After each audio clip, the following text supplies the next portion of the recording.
Good morning. It's our final Alaskan port. We are in Ketchikan, and we're supposed to do a duck boat tour today. So there we go. Get some pictures of the land around us. It is like 43 degrees right now, which is a wee bit chilly and a wee bit wet because it was raining. But it's raining now, so I'm okay with that.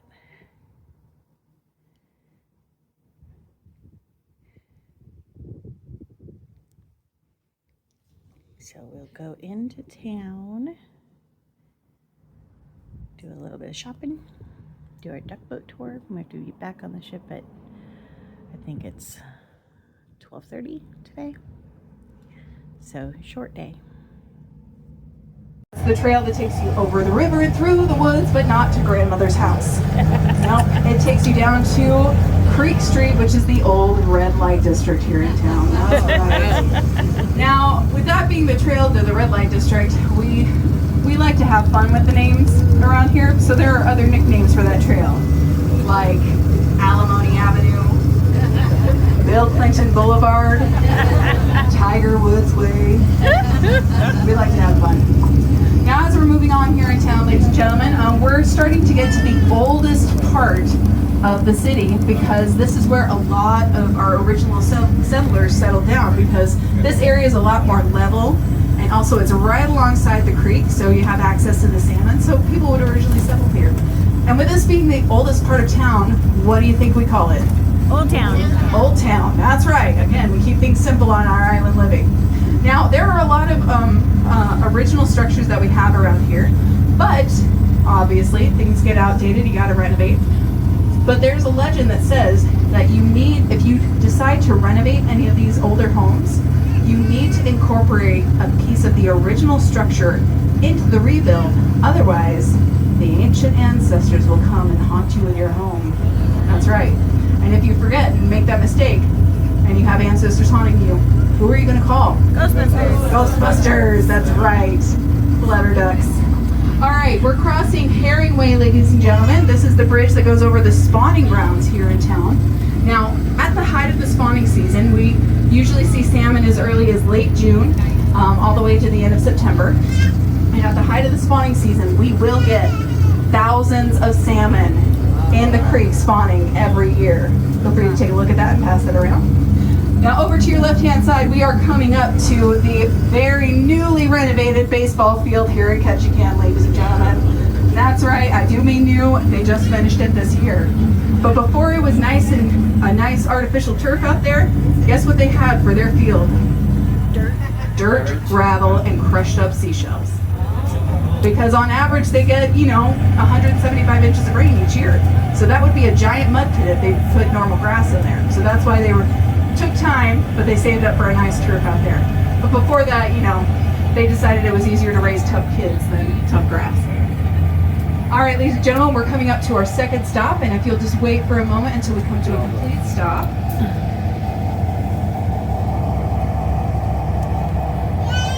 All right, it is now safe for you to stand and get a closer look, ladies and gentlemen, at City Park. This is one of the nice parks that we have in the area. And as you're taking a look at the park, you may notice that we have quite a few ponds in the area. Now, the reason for this is this area was not originally designed to be a park. This was Ketchikan's first ever fish hatchery that was constructed in the 1900s. Now, as you can see, it's an open air facility. And what are the two problems that you're going to have with an open air fish hatchery? Birds and bears, that's right. They saw this and they're like, wow, Ketchikan gave us an open buffet. So we had to close that down in the 30s, and we moved further back to our now roofed hatchery, where they continue to, facilitate increasing the salmon population here. Now, there's an important process that they do in the hatchery, ladies and gentlemen. What they're going to do to start the hatching process is that they're going to take a bucket, put in the eggs from the female salmon, and then put in the milk from the male salmon. They're going to take a stick, stir that about, And that very important, meticulous process is called artificial insemination. That's right, ladies and gentlemen. Very important to our town. Now we're going to continue down the way, and we're getting ready to come up to the furthest point of Ketchikan Creek that we'll see here on our tour today. And in this area, ladies and gentlemen, this is the furthest that our salmon will reach during the spawning season. But only the strongest salmon will reach this area. This is where you'll see the king salmon, ladies and gentlemen. That's right. And also, just up on our left-hand side, we're also going to be passing the hydroelectric plant, because the people around here, if you live here, you're going to adapt to your surroundings. They're going to do that very well. And if we were to stay on the road we're on now and continue straight up that hill, we would get to Ketchikan City Dump.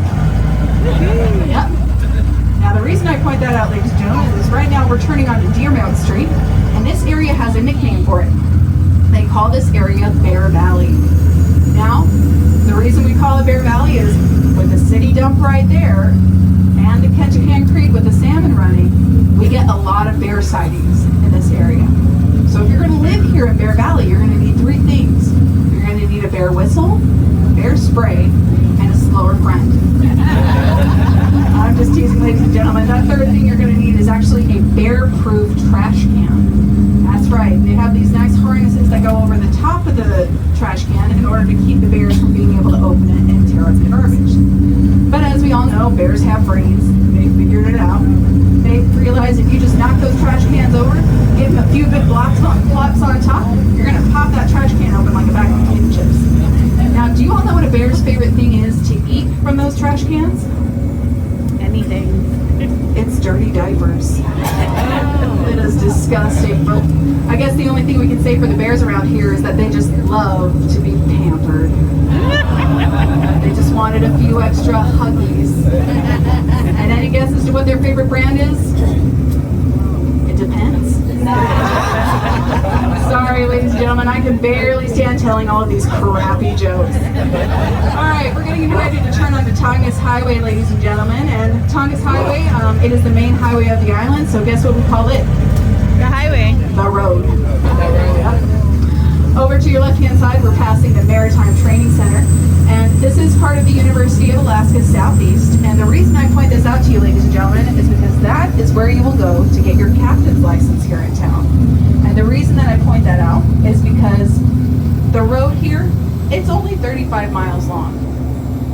So you go all the way to one end, you're going to see a sign that says end, go all the way to the north, end. So by the time you're 16, you've seen it. So a lot of kids around here, they're going to be asking for a boat before they ask for a car. Yeah. Speaking of boats, ladies and gentlemen, look to your left-hand side. We're coming up on the Thomas Basin Harbor. This is the second largest harbor that we have here on the island, ladies and gentlemen. I keep it for you.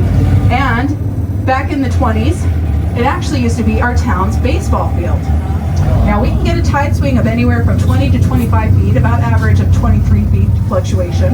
And so they would wait for the tide to go out, they would start to play their game, and when the tide came back into their ankles, they would call the game, and whoever was ahead at that point, they would declare the winners. But I guess you could say that every game ended in a tie. Feel free to take a look and pass it around.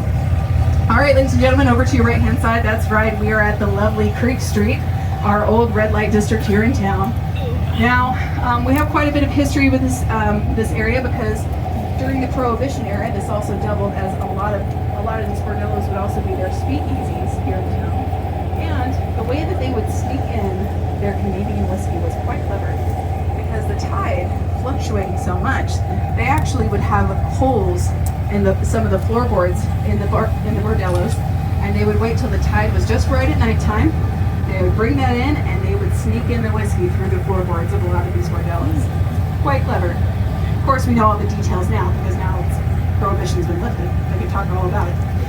Now, do you all notice that nice bright green building there? Yep. That is the lovely Miss Dolly's home, ladies and gentlemen.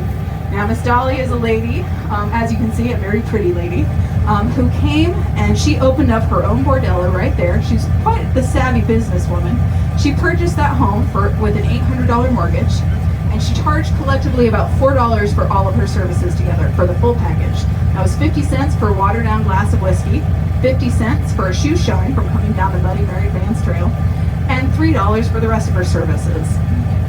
Guess how long it would take to pay back that $800 mortgage? Like a month? 2 weeks. 2 weeks she had that mortgage paid back, ladies and gentlemen. That is a lot of whiskey. Now, in the 50s, ladies and gentlemen, in 1959 to be specific, Ketchikan, along with the rest of the Alaskan territory, became a state. And as such, we had to follow federal law. Now, the thing is that they shut down all the bordellos around here, but Miss Dolly had a nice little black book with quite a few important people's names.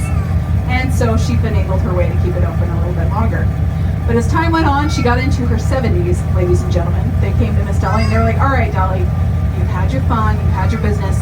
It's time to close up shop. We can't keep this going. And she was like, all right, I'll close up. But I'm going to do it my way. I'm going to have a closing out sale. 3 glorious weeks of exotic bargains, ladies and gentlemen. Feel free to take a look at that and pass it around. All right, in just a few moments, ladies and gentlemen, we're going to continue on the road here. That's right, the road. Have you all noticed that we have a bus system here in town? Do you know what we call it? The bus? The bus, that's right. You all have caught on. So if you live on the rock, you're going to go down to the road in order to catch the bus. Easy island living, ladies and gentlemen. Now, as we're going to continue down here, we do get another view of the federal building. And what's fun, ladies and gentlemen, a fun little bit of information is that federal building is actually featured in a movie from the 1950s. That actually, it's a movie called Cry Vengeance. I think it's probably free for streaming on YouTube. So if you check it out, you'll actually see Ketchikan back in its logging days. Now, in just a moment, to your right-hand side, we're going to see the Chief Johnson Totem Pole here in town, ladies and gentlemen. It's going to be just after these buildings to your right-hand side. And the reason I point out this totem pole, it is the last totem pole here in the city that was erected, that was raised traditionally, not with the crane system. All right, to your right-hand side, we're passing Whale Park, not for its size, but for its shape. Back there was the tail of the whale. This is the body of the whale, and we're coming up on the head of the whale here. And the Chief Cayenne totem pole actually represents the eye of the whale. Now, as we're passing it, you're going to get a good look at the totem pole, and it has a bear on the bottom of the totem pole. And there is a legend attached to that bear. It says that if you go up and you rub the belly of the bear, you will get splinters. Yeah. I'm just teasing, folks, okay? The legend actually says that if you rub the belly of that bear, money will pass through your hands the next 24 hours. The only catch is it doesn't tell you which way the money's passing. It's either coming in or coming out. You never know. Woo! Yeah! Oh, I should have seen your hat. That's right. So yes, Bar Harbor is the largest harbor that we have here on the island, and they only have one drive-in dock. So, and that's how we get into the water, ladies and gentlemen. We drive directly into it. Yeah. Not many people can say that they can drive their bus into the water and then come out, right? It's pretty cool. Over to your right-hand side, just down the road, did you all notice the red building and then just past it the blue and gray building there? Those are our hospitals that we have here on the island. The blue-gray building, that's the general hospital. Anybody can go there to receive treatment. But the red building is actually the native hospital. So if you're a native on this island or one of the nearby islands, you can actually go to that hospital in order to receive treatment. Now, Captain Jonathan's got to fill out a little bit of paperwork before we get into the water because, you know, as I told you before, you're our SOBs, our souls on board. So we got to make sure that we come out of the water with the same amount that we went in with. So we're just going to keep track of that. Now, one other fun bit of information is that we don't have a lot of accommodations at our hospitals, ladies and gentlemen. So if you have a major accident or a major ailment like a stroke or a massive heart attack, you're actually not going to stay on this island to receive treatment. You're actually going to have to be medevac down to Seattle in order to receive that treatment. And that's about a $60,000 bill right there. So if you decide to live on this island, you're probably going to want to get medevac insurance as well as health insurance. So before we actually head into the water, ladies and gentlemen, I do want you to take this time to go ahead and fasten your seatbelts before we get into the water. It's going to be... I got a lot of you there. A lot of you are looking for seatbelts. Come on, guys. There are none. We don't have seatbelts. You're fine. You're fine. That was so cute how so many of you were like, wait, where is mine? I'm missing my seatbelt. You guys are great. All right, but gentlemen, gentleman back there, I am going to need you to put the fork in the back so we don't have any water coming out. I'm teasing. There's no cork. I'm just messing with you. All right, ladies and gentlemen. Now, as we're going to be getting into the water, I do want to let you know that this vessel right now, it's a bus. And as long as we're on land, it's a bus. The minute that we hit the water, it's going to become a boat. That's right. So I want to give you a heads up. Our directions are going to change. So instead of the back, it's going to be the stern. Instead of the right side, it's going to be the starboard side. Instead of the left side, it's going to be the port side. And the front is going to be the bow. You're welcome. Oh. Awesome. Okay, ladies and gentlemen, as we're getting into the water, if you look over here to the soon be to the right side will be starboard side. You're going to see a couple of eagles perching on the masts of some of our boats here. So I'm going to squat down so some of you folks can get a better look at it. It's pretty cool, huh? See, now Captain Jonathan just exhibited a very good example of what I like to call the see something, say something policy that we have here on our vessel. And that's if you see any kind of wildlife while we're out here on our tour, we would love for you folks to say something and share it with everybody else around you.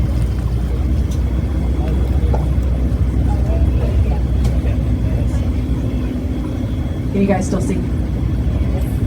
Yeah, we're gonna try and stay out of the way.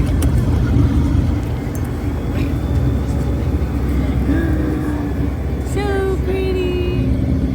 Now, do one of those birds look bigger to you guys than the other one?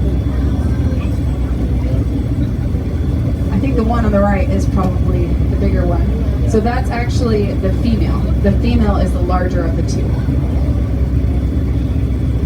And also, fun fact, eagles actually live to be about 25 to 35 years old. Yeah, where'd they go? That's partly because they're so well protected here in the States. Is this water deep? Where we're at right now, I think it's yeah. Where we're at right now, you know, especially since we're coming from the entrance, it's about 50 to 70 Okay, this feet thing is killing right where me. we're at. Yes, we do have a propeller in the back, yeah. So it's something like once our tour ends and you guys are getting off of our vessel, you can actually like go towards the back and you'll be able to see the propeller at the back of our vessel. Ladies and gentlemen, if I seem a little distracted, like I keep looking around, it's mainly because my brain. Oh, there's an eagle. You see another eagle? Oh, yep, there it is, up in the mast. That's why I'm so distracted, ladies and gentlemen. I'm trying to see if there are any more birds out here. But yeah, you can see it right up on the mast.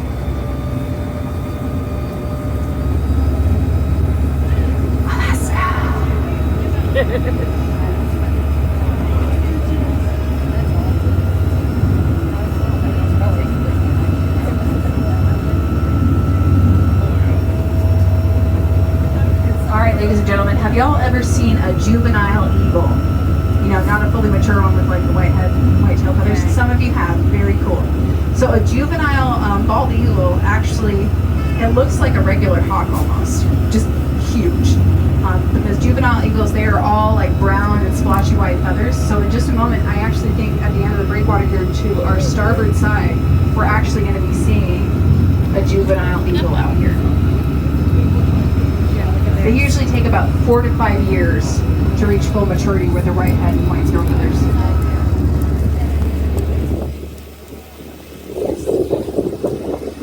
Over here to the starboard side, towards the bow, that is the juvenile eagle.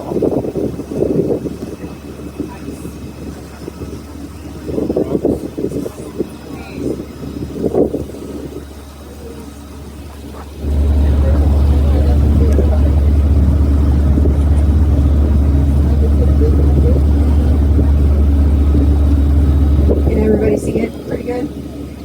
Yeah. That's wildlife for you. It's unpredictable.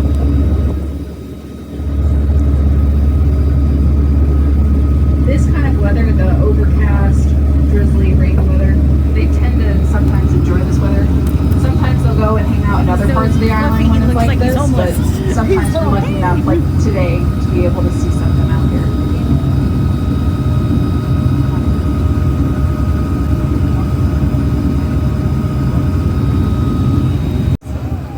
You're going to be seeing having a little bit of a shipwreck out here. And that's because you guys know in the lower 48, the interstate system, how some people will just abandon their car on the side of the road, just leave it there. Well, in the lower 48, we have a towing system that will come and take those cars away. But out here on the water, we don't really have any kind of company or program that will take shipwrecked boats away. So some people, once they're done with the boat, they just don't want to upkeep it. They'll take it out into the passageway, weigh anchor, and let the high winds that we get in the wintertime just kind of like rough them up and shipwreck them. But even though we don't have any kind of a system to take them away, we do have the Coast Guard who will come and they'll drain the vessels of the oil and the gasoline so it's not harmful to the wildlife. Now, as we're out here looking at the town, do you guys notice that really tall gray building, no windows out there? Yep. Right at the very top of that building, the hill there. You guys see that? Yep. Any guesses as to what that building is? Jail? It's close. That's Ketchikan High School. I was going to say high school. Yep. So we do have the high school here. We also have a middle school, about 4 elementary schools, and an alternative school that branches to all the grade levels. And also, ladies and gentlemen, we have a fun rite of passage for the kids here who grow up here because, you know, with the road only being 35 miles long, you know, you've seen it. And so, so as I mentioned earlier, kids are going to be asking their parents for a boat before they ask for a car. And so they have this wilderness survival program in case they're out here on one of the nearby remote islands, just, you know, just having fun, and they get stranded there. So what they do for the program is, it's in the 8th grade, it's part of their science grade. They'll get a coffee tin can, they can put a tarp in there, some fishing wire, a ramen seasoning packet, I think a pocket knife, and then I think they may actually take the fishing wire and wrap it around the tin can. So what they're going to do is that they go to one of the nearby remote islands and they stay there for 3 days, and they have to forage for their own food.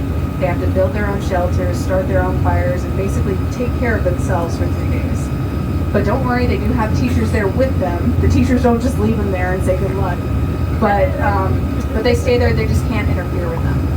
But one of the girls actually said that they had a fire starting competition, and her group was the one to win and actually start their fire first. Their reward was half a hot dog. She said it was like the best hot dog of her life.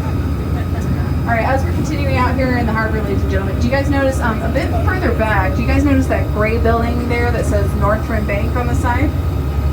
Fun fact about that building, it used to be our Burger King. Yep. But it got closed down because they didn't really think out their location. I mean, ideally, you know, spring and summertime, that's why you guys see the windows on the shoreline? That was their drive-thru. So in the spring and summertime, that's a nice setup.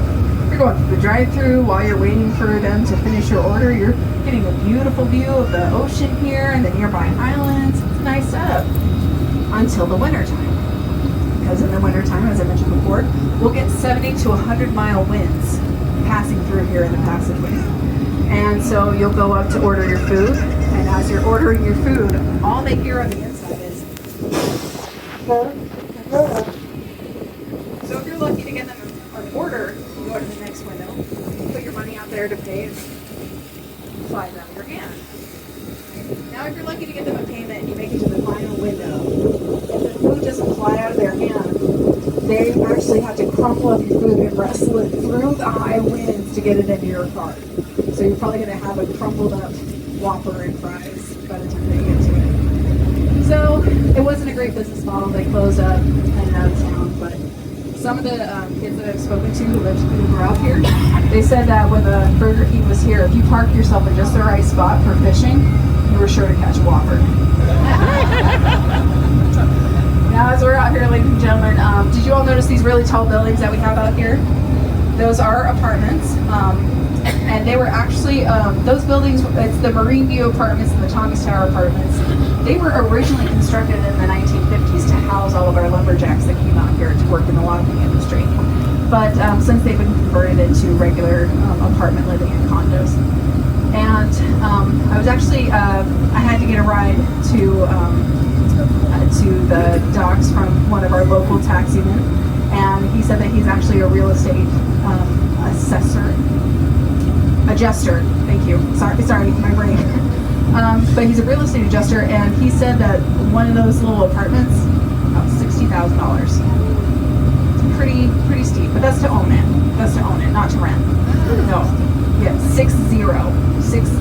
So if you were to own one of those condos in those apartment buildings, you're looking at about $60,000. It's pretty steep. And also, the average cost of a home on the island, we're talking about like a 2-bedroom average home, about $500,000. Costing gets pretty steep out here, but part of it is because since we're an island, everything has to be shipped out to us. So that means that the cost to get new materials out, so that's why they can charge top dollar for the homes that are already here. It's not going to cost a lot to get those materials out here, or it's going to cost a lot to get new materials out. Now, a fun fact about those apartment buildings is they were actually the reason behind one of the laws that we have here in town. Because everyone who lived behind those apartment buildings before they were constructed, they had ocean view property. Those buildings went up and it greatly depreciated their homes. So they actually came out with a law that any new buildings here in the city could not be over 4 stories high. That's why if you saw the Super 8 and that condo building next to it, it wasn't above 4 stories because they didn't want to mess with people's ocean view. All right, fun fact, do you guys see that they have quite a few tall buildings out there, pretty high up? I live in one of them, and I live on the top floor, and I have to climb all of those staircases. So I already, it's only been like a month, ladies and gentlemen, I'm improving. I'm getting into shape, I'm getting built. Now, as we're out here on the water, ladies and gentlemen, we're coming up to one of our hot spots here in town. That's the E.C. Phillips & Son Cannery. This cannery processes over 1 billion pounds of seafood every year. A lot of seafood. And do you all notice that large hose that's hanging off the side of the building? That's called a transvac, but I call it a fish vacuum. And that's because we have purse seiners that will catch a lot of the salmon around here in town. And purse seiners, have you guys seen that kid's movie Finding Nemo? Yep. At the end where he's encouraging the fish to swim down and keep swimming? The net that they're stuck in is actually a purse seiner net. That's because it looks like a purse, so when they're hoisting it out, it's like a giant purse. So they kept those kinds of fishing boats, they catch the largest quantity of fish at one time. And so that's kind of why they were, that's why you can have a fish vacuum for your cannery, because those fish in those nets, they get really roughed up. They just bump up against each other, so they get bruised, they're missing scales. And so if you get a purse seiner fish, you're probably actually going to get that out of canned salmon. So if it was caught on a purse seiner, 9 times out of 10 is going to be your canned salmon, or it's going to be the fillets that you get at the store. You're not going to have those on display. We have another kind of fishing boat that is frequent.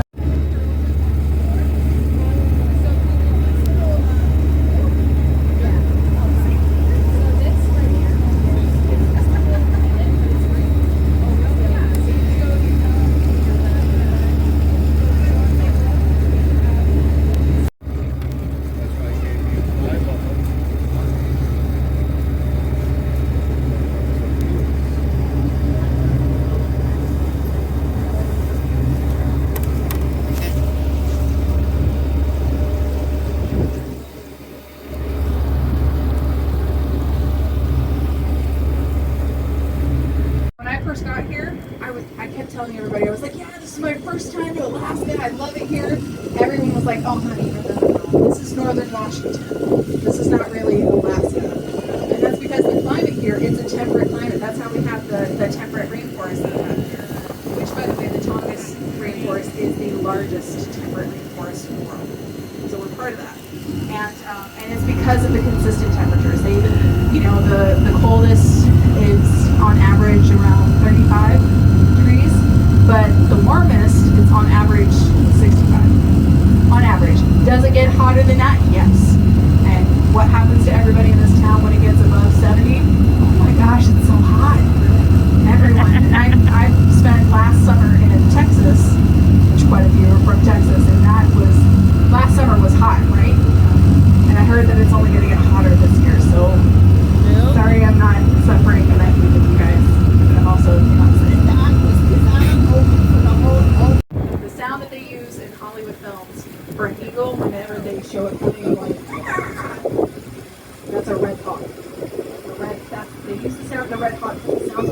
atrocious because let's be honest, bald eagles